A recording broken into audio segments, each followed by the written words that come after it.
नारद जी ने पूछा, पिताजी, जब देवी दुर्गा अंतर्ध्यान हो गई और देवगण अपने अपने धाम को चले गए, उसके बाद क्या हुआ? ब्रह्मा जी ने कहा, मेरे पुत्रों में श्रेष्ठ विप्रवर नारद, जब विष्णु आदि देव समुदाय हिमालय और मेना को देवी की आराधना का उपदेश दे चले गए, तब गिरिराज हिमाचल और मैना दोनों दंपत्ति ने बड़ी भारी तपस्या आरंभ की। वे दिन रात शंभु और शिवा का चिंतन करते हुए भक्ति युक्त चित्त से नित्य उनकी सम्यक रीति से आराधना करने लगे। हिमवान की पत्नी मैना बड़ी प्रसन्नता से शिव सहित शिवा देवी की पूजा करने लगी। वे उन्हीं के संतोष के लिए सदा ब्राह्मणों को दान देती रहती थी। मन में संतान की कामना ले मैना चैत्र मास के आरंभ से लेकर 27 वर्षों तक प्रतिदिन तत्परता पूर्वक शिवा देवी की पूजा और आराधना में लगी रही। वे अष्टमी को उपवास करके नवमी को लड्डू, बलि सामग्री, पीठी, खीर और गंध पुष्प आदि देवी को भेंट करती थी। गंगा के किनारे औषधि प्रस्थ में उमा की मिट्टी की मूर्ति बनाकर नाना प्रकार की वस्तुएं समर्पित करके उसकी पूजा करती थी। मैना देवी कभी निराहार रहती, कभी व्रत के नियमों का पालन करती, कभी जल पीकर रहती और कभी हवा पीकर ही रह जाती थी। विशुद्ध तेज से दमकती हुई दीप्तिमती मैना ने प्रेम पूर्वक शिवा में चित्त लगाए 27 वर्ष व्यतीत कर दिए। 27 वर्ष पूर्व होने पर जगन्मयी शंकर कामिनी जगदम्बा उमा अत्यंत प्रसन्न हुई। मैना की उत्तम भक्ति से संतुष्ट हो वे परमेश्वरी देवी उन पर अनुग्रह करने के लिए उनके सामने प्रकट हुई। तेजो मंडल के बीच में विराजमान तथा दिव्य अवयवों से संयुक्त उमा देवी प्रत्यक्ष दर्शन दे मैना से हंसती हुई बोली। देवी ने कहा, गिरिराज हिमालय की रानी महासाध्वी मैना, मैं तुम्हारी तपस्या से बहुत प्रसन्न हूँ। तुम्हारे मन में जो अभिलाषा हो उसे कहो। मैना, तुमने तपस्या, व्रत और समाधि के द्वारा जिस जिस वस्तु के लिए प्रार्थना की है वह सब मैं तुम्हें दूंगी।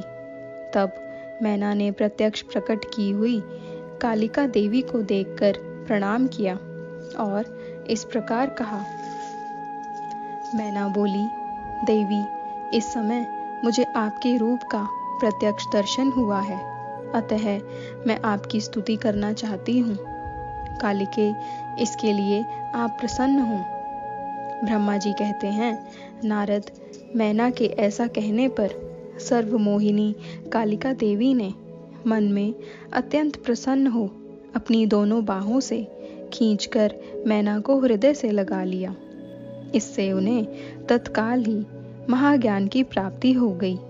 फिर तो मैना देवी प्रिय वचनों द्वारा भक्ति भाव से अपने सामने खड़ी हुई कालिका की स्तुति करने लगी। मैना बोली, जो महामाया जगत को धारण करने वाली चंडिका, लोक धारिणी तथा संपूर्ण मनोवांछित पदार्थों को देने वाली है, उन महादेवी को मैं प्रणाम करती हूँ।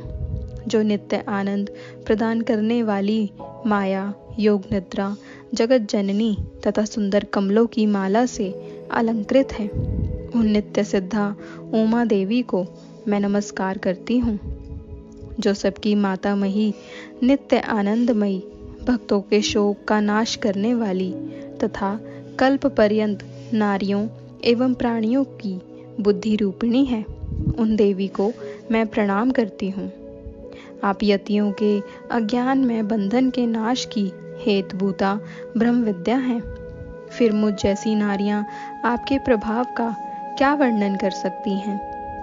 अथर्ववेद की जो हिंसा, मारण आदि का प्रयोग है वह आप ही हैं। देवी, आप मेरे अभीष्ट फल को सदा प्रदान कीजिए। भावहीन तथा अदृश्य नित्यानित्य तन्मात्राओं से आप ही पंचभूतों के समुदाय को संयुक्त करती हैं। आप ही उनकी शाश्वत शक्ति हैं। आपका स्वरूप नित्य है।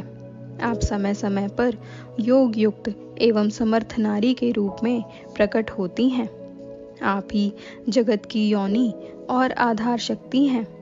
आप ही प्राकृत तत्वों से परे नित्य प्रकृति कही गई है, जिसके द्वारा ब्रह्म के स्वरूप को वश में किया जाता है।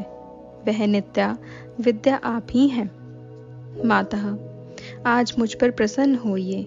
आप ही अग्नि के भीतर व्याप्त उग्र दाहिका शक्ति हैं। आप ही सूर्य किरणों में स्थित प्रकाशिका शक्ति हैं। चंद्रमा में जो आदिका शक्ति है वह भी आप ही हैं। ऐसी आप चंडी देवी का मैं स्तवन और वंदन करती हूँ। आप स्त्रियों को बहुत प्रिय हैं। उधुर्वरेता ब्रह्मचारियों की देहभूता नित्या ब्रह्म शक्ति भी आप ही हैं। संपूर्ण जगत की वांछा तथा श्रीहरि की माया भी आप ही हैं। जो देवी इच्छानुसार रूप धारण करके सृष्टि पालन और संहारमयी हो उन कार्यों को संपादन करती है तथा ब्रह्मा विष्णु एवं रुद्र के शरीर की भी हेतुभूता है, वे आप ही हैं। देवी आज आप मुझ पर प्रसन्न हो। आपको पुनः मेरा नमस्कार है। ब्रह्मा जी कहते हैं, नारद, मैना के इस प्रकार स्तुति करने पर दुर्गा कालिका ने पुनः उन मैना देवी से कहा, तुम अपना मनोवांछित वर मांग लो। हिमाचल प्रिय, तुम मुझे प्राणों के समान प्यारी हो। तुम्हारी जो इच्छा हो वह मांगो, उसे मैं निश्चय ही दे दूंगी। तुम्हारे लिए मुझे कुछ भी अदेय नहीं है।